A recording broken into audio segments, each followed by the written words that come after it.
राज्य विधी सेवा प्राधिकरण उच्च न्यायालय मुंबई यांच्या निर्देशानुसार आणि प्रमुख जिल्हा न्यायाधीश सलमान आझमी यांच्या मार्गदर्शनाखाली जिल्हा विधी सेवा प्राधिकरण सोलापूर, जिल्हा कारागृह सोलापूर तसंच लाईफलाईन वेलफेअर सोसायटी सोलापूर यांच्या संयुक्त विद्यमानं मंगळवारी 26 नोव्हेंबर रोजी जिल्हा कारागृह सोलापूर येथे संविधान दिन उत्साहात साजरा करण्यात आला।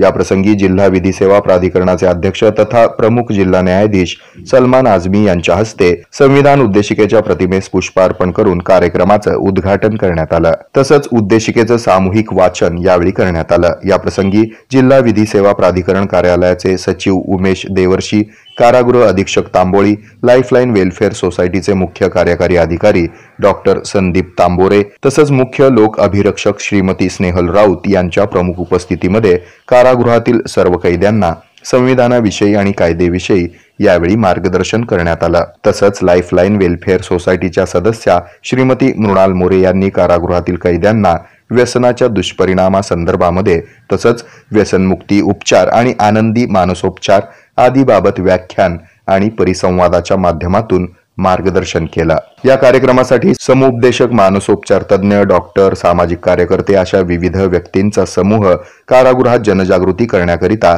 यावेळी उपस्थित होता। हा कार्यक्रम यशस्वी करण्यासाठी लोक अभिरक्षक कार्यालयाचे न्यायरक्षक श्रीमती देवयानी किणगी तसंच सर्व लोक अभिरक्षक कार्यालयाचे सर्व न्यायरक्षक, जिल्हा विधी सेवा प्राधिकरणाचे कर्मचारी आणि सोलापूर कारागृहाचे कर्मचारी आदींनी परिश्रम घेतले।